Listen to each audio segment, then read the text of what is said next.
Para saudara dan saudari yang Tuhan cintai, selamat pagi dan selamat bertemu lagi dalam renungan harian dari Paroki Santo Petrus dan Paulus Argapura, edisi hari Rabu tanggal 18 Agustus 2021 dalam masa biasa yang ke-20. Mengawali hari yang baru ini, kita hendak mendengar dan merenungkan sabda Tuhan. Marilah sebelum kita mendengar dan merenungkan sabda Tuhan, kita berdoa. Dalam nama Bapa dan Putra dan Roh Kudus. Amin. Allah Bapa Maha Pengasih, Engkau selalu baik dan ramah terhadap kami. Cinta kasih-Mu kepada manusia tiada batasnya. Semoga kami selalu penuh rasa syukur atas segalanya itu, dan selalu baik serta ramah terhadap sesama. Bersabdalah ya Tuhan, kami siap untuk mendengarkan. Semua sabda-Mu yang hendak kami dengar dan kami renungkan ini sungguh semakin menjiwai seluruh kehidupan kami, agar kehidupan kami sebagai murid-murid-Mu yang hidup zaman sekarang semakin terarah kepada-Mu. Terpujilah Engkau Bapa, Putra dan Roh Kudus, kini dan sepanjang segala masa. Amin. Para saudara dan saudari yang Tuhan cintai, sabda Tuhan yang hendak kita dengar dan kita renungkan untuk mengawali hari yang baru ini, hari Rabu tanggal 18 Agustus 2021 dalam masa biasa yang ke-20, diambil dari Injil Matius pasal 20 ayat 1 sampai 16. Tuhan bersamamu. Inilah Injil Tuhan kita Yesus Kristus menurut Santo Matius. Sekali peristiwa, Yesus mengemukakan perumpamaan berikut kepada murid-muridnya. Hal kerjaan surga itu seperti seorang tuan rumah yang pagi-pagi benar keluar mencari pekerja untuk kebun anggurnya. Setelah sepakat dengan para pekerja mengenai upah sedinar sehari, ia menyuruh mereka ke kebun anggurnya. Kira-kira pukul 9 pagi, ia keluar pula, dan dilihatnya ada orang-orang lain menganggur di pasar. Katanya kepada mereka, "Pergi jugalah kalian ke kebun anggurku, dan aku akan memberimu apa yang pantas." Dan mereka pun pergi. Kira-kira pukul 12 dan pukul 3 sore, ia keluar pula dan berbuat seperti tadi. Kira-kira pukul 5 sore, ia keluar lagi dan mendapati orang-orang lain pula. Lalu katanya kepada mereka, "Mengapa kalian menganggur saja di sini sepanjang hari?"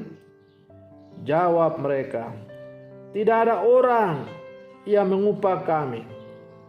Kata orang itu, "Pergilah kalian juga ke kebun anggurku." Ketika hari sudah mulai malam, berkatalah tuan itu kepada mandornya, "Panggillah sekalian pekerja dan bayarlah upahnya, mulai dari yang masuk terakhir sampai kepada yang masuk terdahulu." Maka datanglah mereka yang mulai bekerja kira-kira pukul 5 sore, dan mereka masing-masing menerima 1 dinar. Kemudian datanglah mereka yang masuk terdahulu. Mereka mengira akan mendapat upah yang lebih besar, tetapi mereka pun menerima masing-masing 1 dinar juga. Ketika menerimanya, mereka bersungut-sungut kepada tuan itu, katanya, Mengapa yang masuk paling terakhir? Mengapa yang masuk paling akhir ini hanya bekerja 1 jam, dan engkau menyamakan mereka dengan kami yang sehari suntuk bekerja berat dan menanggung panas terik matahari? Tetapi Tuhan itu menjawab salah seorang dari mereka, "Saudara, aku tidak berlaku tidak adil terhadapmu. Bukankah kita telah sepakat sedinar sehari? Ambillah bagianmu dan pergilah. Aku mau memberikan kepada orang yang masuk terakhir ini sama seperti kepadamu. Tidakkah aku bebas mempergunakan milikku menurut kehendak hatiku? Atau iri hatikah engkau karena aku murah hati? Demikianlah yang terakhir menjadi yang terdahulu, dan yang terdahulu menjadi yang terakhir." Demikianlah sabda Tuhan. Para saudara dan saudari yang Tuhan cintai, dalam kehidupan kita sehari-hari, terkadang kita menjumpai orang yang iri hati. Atau iri hati adalah bagian dari kehidupan kita yang terkadang kita tidak bisa hilangkan dari kehidupan kita. Kalau kita memeriksa diri kita dengan jujur, maka mungkin kita harus sadar dan berkata jujur bahwa siapapun kita pernah iri hati dalam hidup kita. Para saudara dan saudari yang Tuhan cintai, orang yang iri hati adalah orang yang tidak tahu bersyukur dan tidak melihat hal baik di dalam orang lain. Iri hati terjadi karena sikap cemburu terhadap sesama dan timbul dari kemalasan diri. Para saudara dan saudari yang Tuhan cintai, Yesus mewartakan dan menunjukkan kerajaan Allah yang penuh dengan belas kasih. Kerajaan Allah yang dipenuhi dengan cinta, kemurahan hati, belas kasih, dan keselamatan.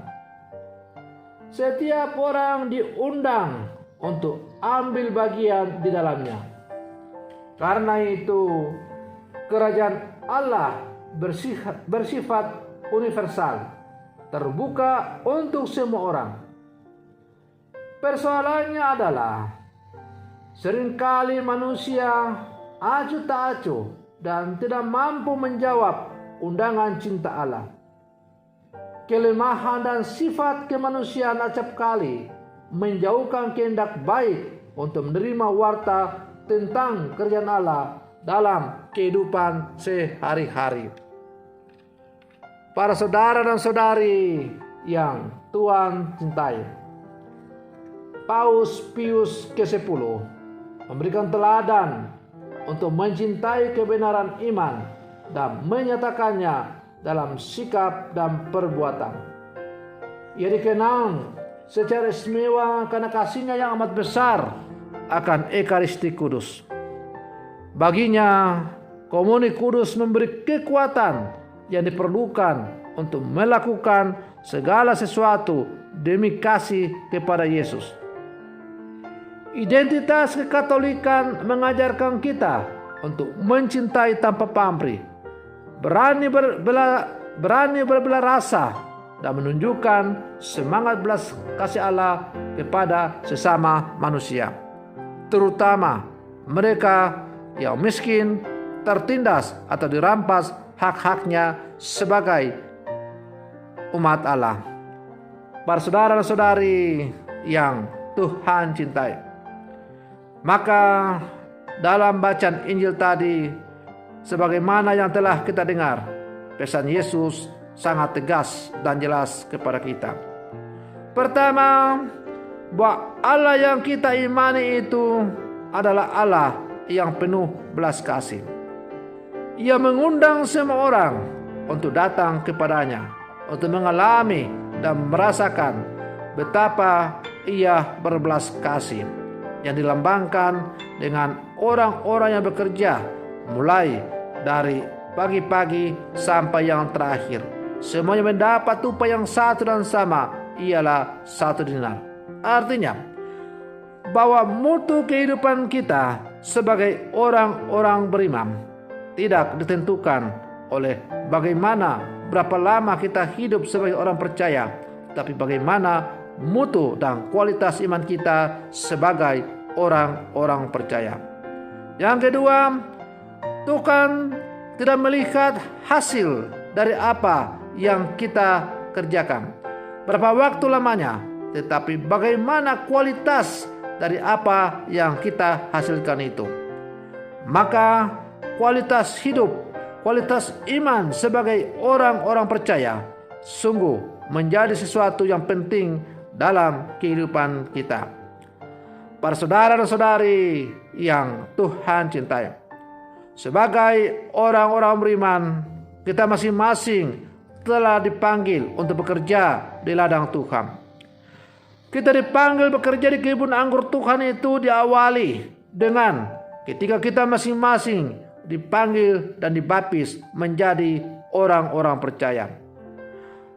Ada yang mungkin sudah puluhan tahun menjadi seorang Katolik. Mungkin ada yang baru kemarin, mungkin ada yang baru 5 tahun, 10 tahun dan sebagainya. Yang jelas bahwa berapa lama kita menjadi orang-orang Katolik tidak menentukan apakah kita akan menikmati hidup berbahagia bersama dengan Tuhan, mendapat upah yang satu dan sama, yaitu 1 dinar. Tetapi bagaimana kita hidup di hadapan Tuhan sesuai dengan apa yang Tuhan ajarkan kepada kita. Apalah artinya kita sudah puluhan tahun menjadi orang Katolik, tapi hidup dan perilaku kita tidak sesuai dengan apa yang diajarkan oleh Tuhan. Hidup dan perilaku kita jauh dari mencerminkan kehidupan sebagai orang Katolik. Para saudara-saudari yang Tuhan cintai, maka semoga permenungan saya untuk mengawali hari yang baru ini semakin menghantar kita dan menyadarkan kita untuk mari kita berlomba-lomba bersama dalam pekerjaan kita di kebun anggur sesuai dengan kapasitas kita masing-masing. Mari kita bekerja dengan tulus ikhlas, kuat, setia. Semoga hasil pekerjaan yang kita hasilkan sungguh-sungguh berkualitas, sehingga pada akhirnya kita akan memperoleh upah yang satu dan sama, ialah menikmati hidup berbahagia bersama dengan Allah kita yang penuh berbelas kasih. Semoga demikian. Selamat pagi. Tuhan Yesus memberkati.